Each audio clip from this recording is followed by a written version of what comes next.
Welcome to the 2018 Post-Election Investment Update webinar. I'm Melissa Joy, and I'll be your host and presenter today. As founder of Pearl Planning, I work with people like you to match your investments and financial resources with your life goals and overall financial plan. Thank you so much for taking the time to join us for a quick 10-minute investment update on the 2018 post-election investment environment. This year has been an eventful, volatile year in investment markets, and that, coupled with recent government shifts, prompted us to share our current market thoughts with you.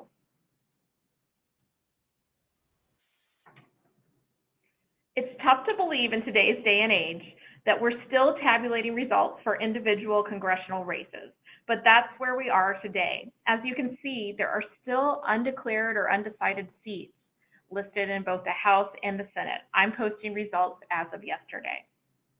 Regardless, though, as you can see from these images, we do have clear majorities for Democrats, a change for the House of Representatives, while Republicans have retained the Senate and, of course, the White House and executive branch. You might be interested to learn that stock market watchers have opinions on control of houses, and it's not necessarily about which part is in control, but more as to whether both parties have a say.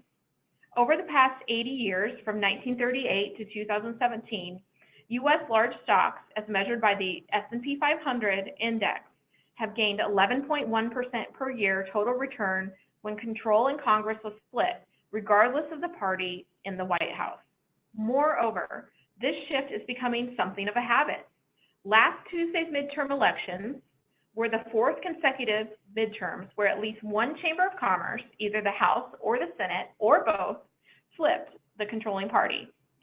Voting in 2006 had the House and the Senate changing. 2010, the House changed. 2014, the Senate changed, and now in 2018, the House has changed again. This has altered the balance of power in Washington quite regularly. So let's take a look and see how markets perform in a typical election year up to this point.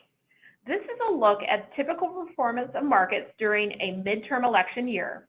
And the information on blue is that midterm year, while the gray information, the lighter information, are all of the other years in a presidential election cycle. And this data goes back to 1931. You can see that returns are often muted leading up to October and midterm elections, which is different than the average pattern for the other 3 years combined. While 2018's path was different, we had negative returns to start off the year, followed by strong positive returns, and then some recent downturns in volatility, leading back to around zero, just plus or minus a couple. It seems that there's a similar result when you get to that end of October. Not much return for the market. Of course, for all of this information and the other information we're sharing today, it's important to remember that past performance does not necessarily predict future returns. So we've taken a look at what happens during and up to this point in the cycle, but this is a forecast for what happens going forward after the midterm elections. I've already mentioned that history seems to indicate that markets prefer split control of the legislative branch. Regardless, though, of the party in power, the period following a midterm election is known as a particularly strong time in stock market history. Here you can see in the blue lines all of the post-midterm election one-year periods since 1950. On average, the returns for that time period sum up to 15%. We know that the past is not a predictor of future performance, but still, market watchers think this information is worth considering, as do I. Here's a look through October 31st, just 2 weeks ago, of the performance of the investment markets. Pay attention to that third column from the right. You can see it here where it says year to date. This is the returns that you've had for different types of investments through the year, and those returns are stacked, so the best performance is at the top. First, you'll notice that from year to year, the best performers change. You can't predict where you necessarily will be able to get returns. This year, large company stocks have given up much of their 2018 gains, but they stay in the lead. And next for performance is cash. Something surprising since cash has only been able to eke out 0% returns maybe during the very, very low interest rate environment. That's changed more recently where there is some real yield in cash. During this time period, a diversified benchmark created by JP Morgan and illustrated here in the light gray with the dots for a diversified mix of all of the asset classes considered has a negative return year to date, negative 2.3%.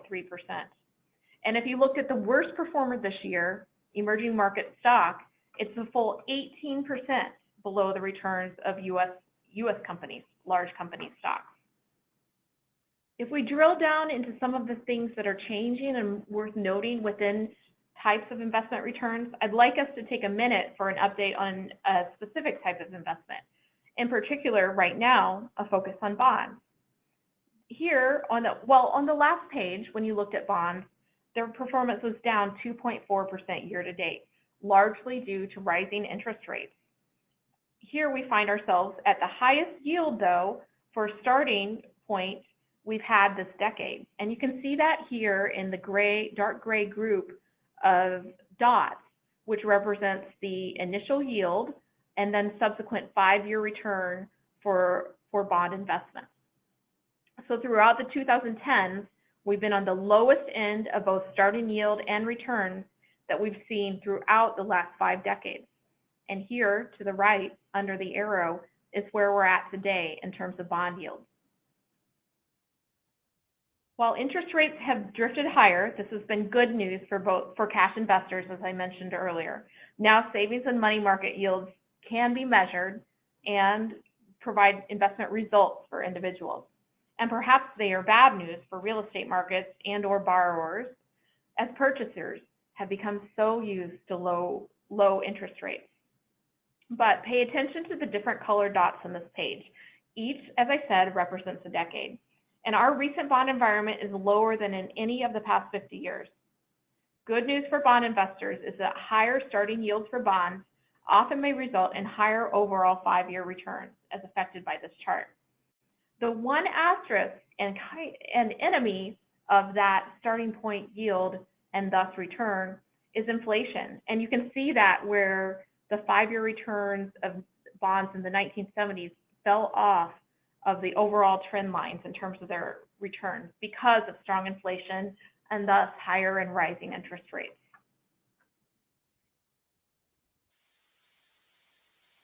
Meanwhile, the economy has put up impressive numbers. Here you can see quarter by quarter growth results, including the contributors to economic growth.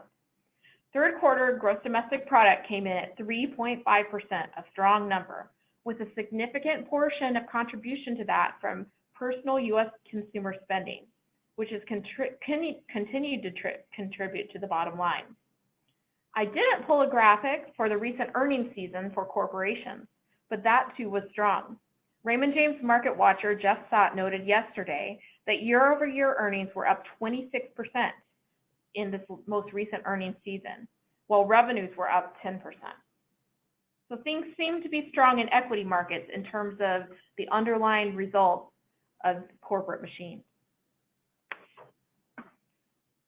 It may make sense that consumers are contributing to the economy given great unemployment numbers, while wage pressure has remained steady, with some slight pressure upward in terms of the absolute nominal numbers.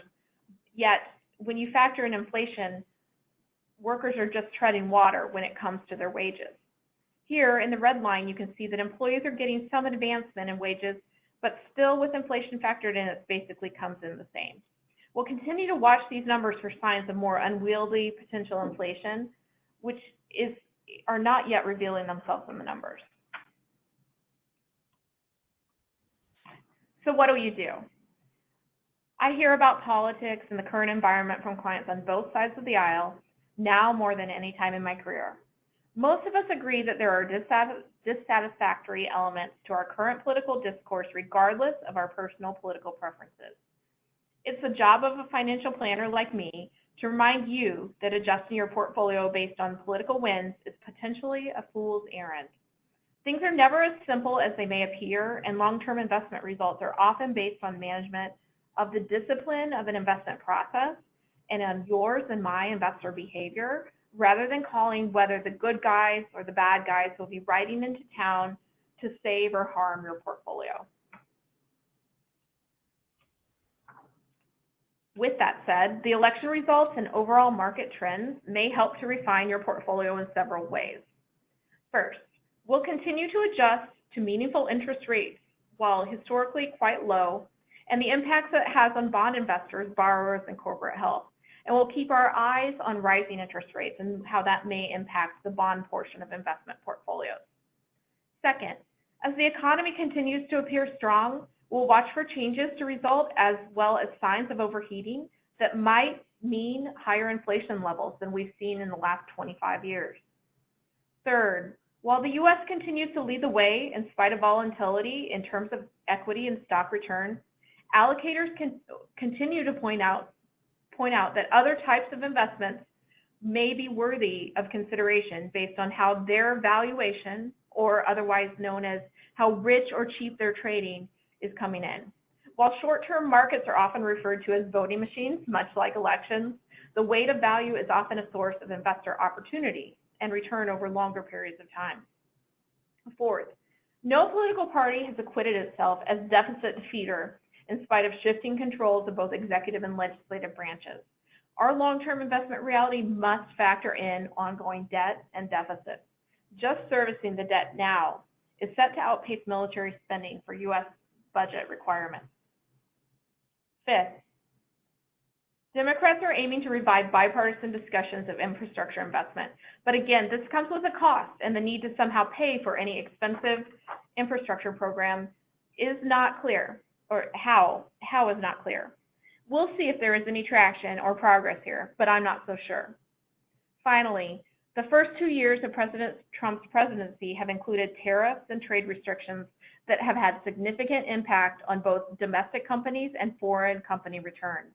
We'll watch to see if these trade skirmishes ramp up or die down as we look into the future. With all of this in mind, we continue to recommend a diversified mix of stocks and bonds that fits with your personal goals and your approach to investing and risk. Pay attention to your cash levels, both considering investment through volatility if you're in your accumulating years, and keeping cash on hand for short-term needs if you're in retirement or making big purchases. As a financial planner, I can help you to sort through the market noise and assist you with an investment strategy that fits with your financial plan. If you have questions regarding today's topics or other financial topics in general, please call or email. We will distribute a follow-up to this presentation as a recording shortly. Thanks again for your time, and have a great day.